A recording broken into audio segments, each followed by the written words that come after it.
Morning rock and metal fans, welcome to Iridium Rock and Metal Reviews. Today I'm going to do ranking the years, so I'm going to do 2004. But before I do that, I just want to tell you guys about a brilliant band, Dirty DC. They're UK's #1 tribute band to AC/DC. And these guys are brilliant, honestly. Check them out. I'm going to post a link in the comments below or in the description below for their Facebook page and the YouTube channel. Honestly guys, check out their videos. Brilliant band, spot on. So really good guys as well, so check that out. Anyway, so we go 2004. Pretty good year 2004. Few honourable mentions as well, quite a few.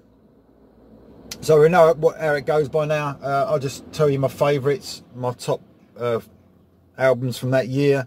And of course, like I said before, they might not be the most successful or the most technical or sold the most records, whatever. They are just my favourites, what mean the most to me. So without further ado, I've got 5. And like I said, quite a few honourable mentions. So we go from 5 to 1, 5 being my... still a good album, but my least favourites of my favourites, if you like. And number 5, Tesla, Into the Now. So it was quite a while till they brought an album out. And this was, yeah, it was quite a few years, but pretty much spot on, sort of returning to what they were.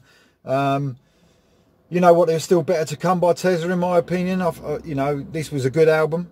It had real good elements of their old stuff, definitely. It probably wasn't on par, obviously, with some of their classics. Their first 3 albums, for me, were their best albums. But it was still a really good album. It was a little bit I suppose a few modern elements in there as well, but most of it was old Tesla. My favourites on the album, though, were Into the Now, What a Shame. Caught Up in a Dream was a really good song. Come to Me, proper little southern bit in there. That's what I love Tesla, when they turn on that little bit of southern music. Superb band. Always be one of my always have been and always will be one of my favourite bands. I'll give Tesla Into the Now 7 out of 10. Number 4, Primal Fear, Devil's Ground. So this band, obviously, as you've been listening to me ranking the years, they're appearing in the lists when they bring an album out. So consistent, this band. I mean, you get what you ask for. If you want full-on metal, like I've said before, this is what you get. Every musician in the band is top-notch, from the guitaring to the drums to the bass. Excellent vocalist as well. Yeah, you couldn't ask for more. Like I said before, they're like a mixture of Accept, Judas Priest, a little bit of Maiden, I suppose, shoved in there as well. But they are full-on metal. But they do some real good slower songs as well. Really good band. So my favourites on here: Visions of Fate. The Healer, really good song, like slower song.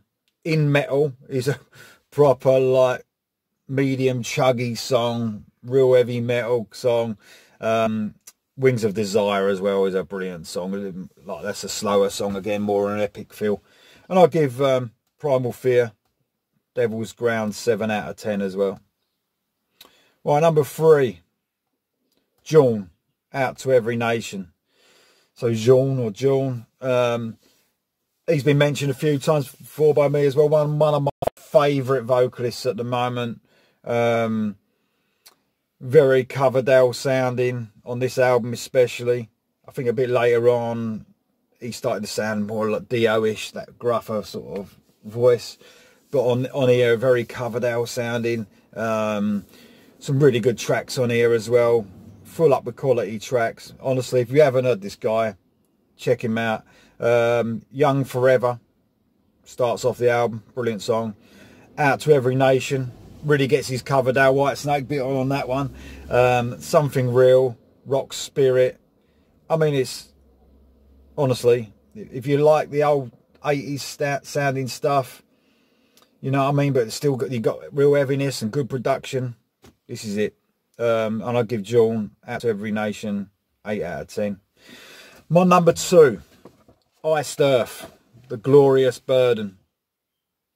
This is what got me into Iced Earth. This is the first actual Iced Earth album I heard, and I was blown away.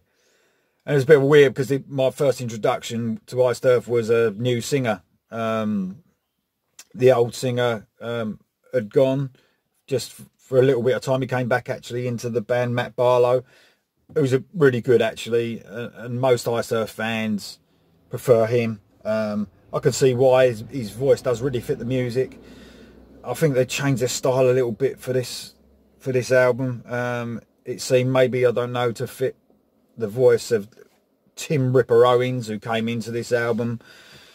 But what a vocal performance by Tim Ripper Owens. Is his favourite vocal performance of mine. I've heard him across Judas Priest, obviously Iced Earth, a couple of other things, and I think on here he's superb. He's real standout on this. And this is a concept album as well, and every track covers war. So, you know, they go through all the, like the all the wars are covered, near enough all of the wars are covered on here. Look at some of the tracks on Declaration Day, The Reckoning, Hollow Man is a brilliant slower song, but it's topped off by, you know, it's not many times a long track can keep you, you know, captivated, but they do a track on here, Gettysburg, which is like, it's sort of split into 3 parts, but it's in total it's 32 minutes long, and it is absolutely epic. Honestly, it is one of the best songs I've ever heard, and this may be, this Iced Earth album is right at the top of my favourite of the Iced Earth albums. It might even be my top one, I don't know, you know, they do switch around a little bit, and some brilliant songwriting by John Schaefer as well. I mean, he's an excellent songwriter, and it really, you know, the atmosphere in this album, you know, it really makes you feel like you're there in some of these songs. It is absolutely superb. One of my favourite albums easily, and I'll give Iced Earth, The Glorious Burden 10 out of 10. My number one album, and it's sort of, I don't know, I've been waiting to get around to talking about this band. It's one of my favourite bands at the moment. I've seen them live probably about 7 or 8 times at least, and that's Alter Bridge and One Day Remains. So this is their debut album. A lot of people won't touch Alter Bridge because of their past. Obviously Creed, they was born out of Creed, apart from the singer, and Miles Kennedy, you know, he's one of the most well-known faces in rock at the moment. So obviously sings with Slash and does some solo stuff as well. Mark Tremonti, he's one of the best guitarists out there at the moment. If you are leaving Alter Bridge behind because of that Creed connection and you think it's Creed, forget about that now. These are metal, like heavy rock with metal elements, I suppose, thrown in. This is probably the softer album out of all their albums. I think they got a bit heavier, especially like towards, you know, maybe not the last album, but a couple of albums before that they got quite heavy. But this is probably the most melodic album, but still really heavy as well. And this has got some of my favourite Alter Bridge songs on it. Find the Real kicks the album off. You know, if you haven't heard that song, or if you're not, like I said, you're not giving Alter Bridge a go, play that song now, you'll be turned, honestly. There's some real good slow songs on here. Open Your Eyes, Broken Wings, In Loving Memory. I think it's a song about Tremonti losing his nan. Very lot of emotion in that. Down to My Last. The End Is Here. What an excellent epic track that is as well. I know that sometimes Miles Kennedy's voice, people don't, you know, they don't really get hold of that. He's got like a mixture, I don't know, a bit of Chris Cornell in there. He can sing. He's an amazing singer. So honestly, give Alter Bridge a go. Fantastic band. And I'll give Alter Bridge One Day Remains 10 out of 10. So, some honourable mentions. I'll go through this quick. Europe, Start From The Dark. That was a good album. I know Europe are another band, aren't they, where people not sure about them. They think the Final Countdown is all they've done Forget about that. They've made some fucking excellent albums. Start from the Dark's one of them. Saxon, Lionheart, they sort of changed their sound a bit. This is a real return to form after a few albums that were a little bit, I don't know, not so good for them. But Lionheart's a real heavy album, really good. Slipknot come out with their favourite album of mine from them, which is Volume 3, Subliminal Verses. I think this is the most melodic one. That's probably why it resonates with me the most. It's the one with the most tuneful songs on it. It's the one with the most melody. You know, I don't know, there's more singing there's a lot of singing on this rather than shouting. That's probably why I like it the most. TNT had a really good album out, My Religion. Nearly made it into the top 5, but not quite. I think some of their earlier stuff was, for me, was a bit better. Yeah, so as you can see, there's a lot of return to forms for a lot of 80s bands here as well. And I noticed as I've been doing these years, when I got onto this list, I've noticed that this was the year when the 80s bands really started coming out, and that sort of music started coming back again, because of course grunge went quite quickly, didn't it? New metal as well, and now we're getting the classic sounding bands back, which is obviously my favourite type of band. So no, it's brilliant. So excellent year 2004. Thank you very much for listening.